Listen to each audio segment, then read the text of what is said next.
yung mga nangyari bago naganap yung mga kaguluhan dyan sa Senado na kung saan pinagmamalaki ng mga DDS mga kababayan na wala daw nagawa etong si Secretary John Vic para pigilan daw etong si Senator Robin Hood Padilla. Yun naman pala mga kababayan, hindi naman pala hinaharangan ni Secretary John Vic etong si Robin Padilla. Yun naman pala, drama lang talaga ng mga DDS para sabihin na sila po ay ginigipit at pinipigilan na makapasok ng Senado. So ngayon mga kababayan, ito pala yung unang nangyari dyan. Nag-ikot-ikot muna sa labas ng Senado itong si Secretary, si DILG Secretary John Vic Remulla mga kababayan kaninang umaga. Dahil nga, di ba may nanawagan ng protesta ito pong si Senator Dante Marcoleta at itong si Senator Alan Peter Cayetano. So ngayon ito, tingnan muna natin and then pumunta tayo dito sa sinasabing nangyaring tulakan. Sa atin dito sa labas ngayon.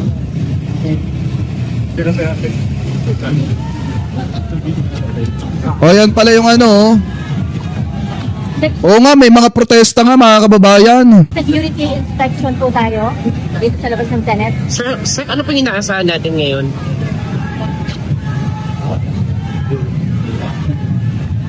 Ayan o.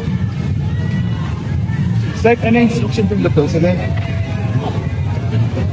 At may kinalaman ba ito sa ina-expect na pagpunta daw ng 18 Marines dito, sir? Sir, dito naman po, dito na lang. O yan yung mga nangyari and then dito na tayo sa loob. Nung pumapasok na yung 18 nagpakilalang dating miyembro ng Marines at the same time kasama itong si Robin Padilla na wala pong respeto. Anyway, ituloy pa natin. Excuse me.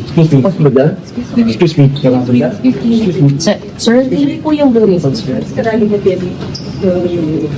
Excuse me. Excuse me. Ma'am, tuloy po. Sir, hindi kailangan manakit. Hindi ka kasi nasakta. Ma'am, tuloy po. Fairness. Dito. Senator Robin, tuloy po yung I'll answer in a bit. I'll answer in a bit. No, let's not shout. Let's not shout. Sorry, I'll answer. Naninigaw yung mga tauhan nila, no? I'll answer you in a bit. Sige, ma'am. Follow, you can follow. Sige, ma'am. Hindi sila kailangan tulak. Sir, Ngayon, lumalabas mga kababayan na talagang ang marahas itong mga tauhan talaga nila.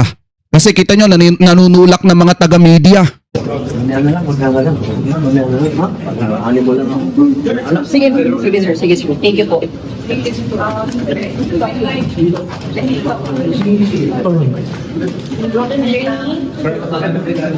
So, siya, kasama natin po, Senator Cayetano.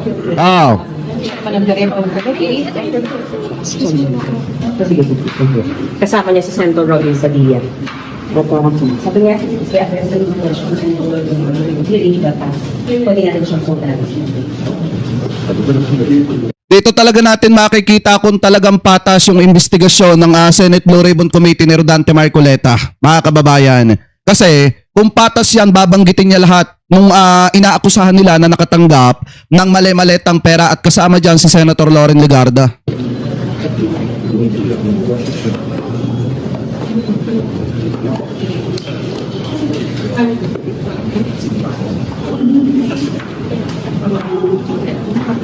Grabe no, talagang kung makikita nyo mga kababayan, ipinilit pa rin nila yung hearing no, kahit illegal yung ginawa nila. Kasi kung mapapansin nyo, inaantok yung mga tao eh.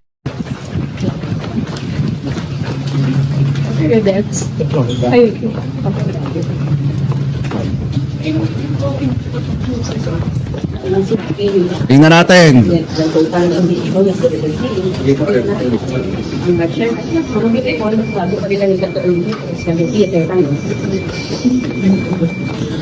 Anin lang po natin. Sorry po. Anin lang po. Anin lang po. Ay, kita nyo yung mga tauhan no. Kita nyo yung mga tauhan mga kababayan ni Robin Padilla oh. Tingnan nyo ang ginagawa doon sa mga taga-usaa ata to. Anin lang po. Anin lang po. Oo. Diba? Sila, dahil sa guest ko ngayon, they're asking us, kahapon sa director for parang visitor management system. Pero kahapon, ang usapan, talagang dapat, nandun lang siya sa guest list. Eh, nasa guest list natin siya eh. They're my guests. They're my guests. You have to give them their name. Yes. Kasi yung mga guests. Saan yung guest list? Nandyan. Si Attorney Paligo. Media lang, media.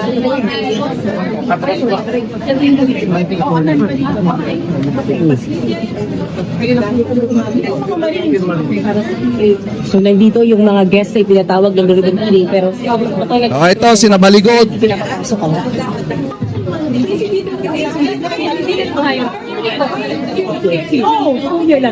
Here lang.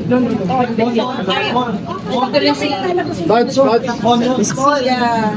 Senator Robin. Ay, kasi Attorney Paligo. Attorney. Let's go. Sumama kayo sa akin. Sumama kayo sa Ito na. Kasama niyo si Dr. Pia Cayetano ang Magandang kami.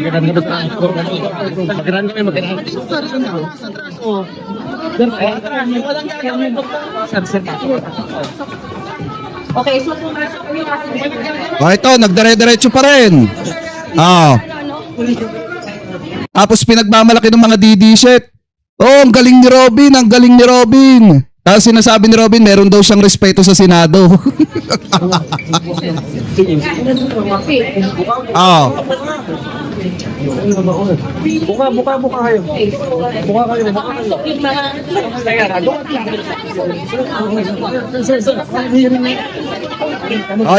Yan. Eto kasi pinapalabas nila, hinarangan daw ni John Vic, mga kababayan. Kasi ang sabi naman ni Secretary John Vic, papalabas na siya. Tapos dire-diretso itong si Robin Padilla. Ito. Ayan oh.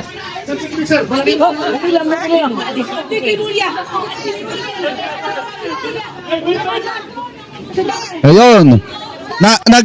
Nag-Alabato de la Rosa si Robin Padilla, nagtatakbo papuntang session hall.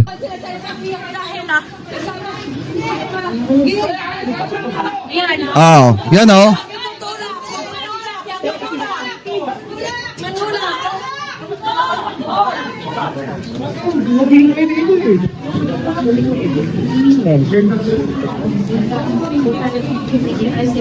Di ba pinapalabas nila, mga kababayan, na hinarangan daw ni Secretary John Vic. So ngayon ito, pakinggan natin yung balita about diyan. Ito yung sagot ni Secretary John Vic, mga kababayan, patungkol dun sa pangaharang issue. Ayan o. Secretary John Vic Remulla na hinarang sina Senador Pia Cayetano, Robin Hood Padilla at 18 nagpakilalang dating Marines papasok sa loob ng Senado. Balita mula Campo Crame, atin ni Radyo Patrol Marlene Padiernos, Mars. Brigan nilinaw ng DILG Secretary John Vic Remulla na hindi niya intensyong harangan ang grupo ni Senator Robin Hood Padilla, Senator Pia Cayetano, kasama ang 18 dating Marines sa pagpasok nito sa Senado. Kasunod ito ng harapang girian ni Remulla at Padilla sa Senado. Sa Viber message, sinabi ni Remulla na naglalakad lang siya mag-isa nang biglang umano siyang natulak ng bugso ng mga tao. Wala rin umano siyang kasamang police blockade anong mangyari ang insidente. Kasi kung talagang intention, mga kababayan, na harangan ni Secretary John Vic yan, sana may mga pulis na at mga taga-NBI or mga taga-NBI dyan po sa loob ng Senado at nakaharang na yan dyan, mga kababayan. Pero kung makikita nyo, nag-iisa lang kasi itong si Secretary John Vic at itong si Senator Robin Padilla kasama yung mga bodyguard niya. Nilinaw din ng kalihim na nagtungo siya sa Senado para tiyaking maayos ang deployment ng PSPG bilang paghahanda sa mga inaasahang protesta. Una nang itinatawag ni Senate Pro Tempore Win Gatchalian si SALG Remulla para tiyakin ang seguridad sa buong Senado. Sa ibang balita naman, sinabi ni DJNCR Chief Colonel John Giagi na mananatili pa rin sa ilalim ng police custody sa isang private hospital si dating DPWH Secretary Manuel Bonoan. So ibang usapin na yan, pero maliwanag dyan, hindi daw po hinarangan ni Secretary John Vic, mga kababayan, itong kampo ni na Senator Robin Padilla. Kumbaga, naglalakad lang daw siya mag-isa palabas. Kaso ang problema, nakasalubong niya itong si Senator Robin Padilla kasama yung mga tauhan niya. At kita naman din doon sa video mga kababayan. Anyway, ito pa. Sir, ano pong masasabi niyo sa nangyaring gitgitan kanina habang papasok po yung Brave 18?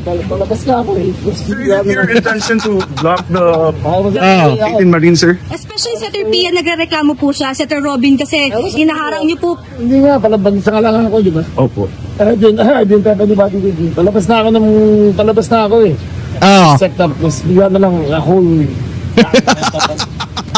I didn't have any security with me, nothing. So it was I was trying to block. I can block them alone. Okay. Thank you, sir. Ayan o. Diba? Kasi mga kababayan, ang dami kasing drama nung kampo ni Alan Peter Cayetano. Marami silang dama, lalo na si Senator Pia Cayetano, na hanggang ngayon mga kababayan, katulad ng kanyang kapatid na si Alan Peter Cayetano, na kapit-tuko pa rin sa posisyon bilang chairman ng Senate Blue Ribbon Committee kahit hindi na naman siya ang chairman ng Senate Blue Ribbon Committee.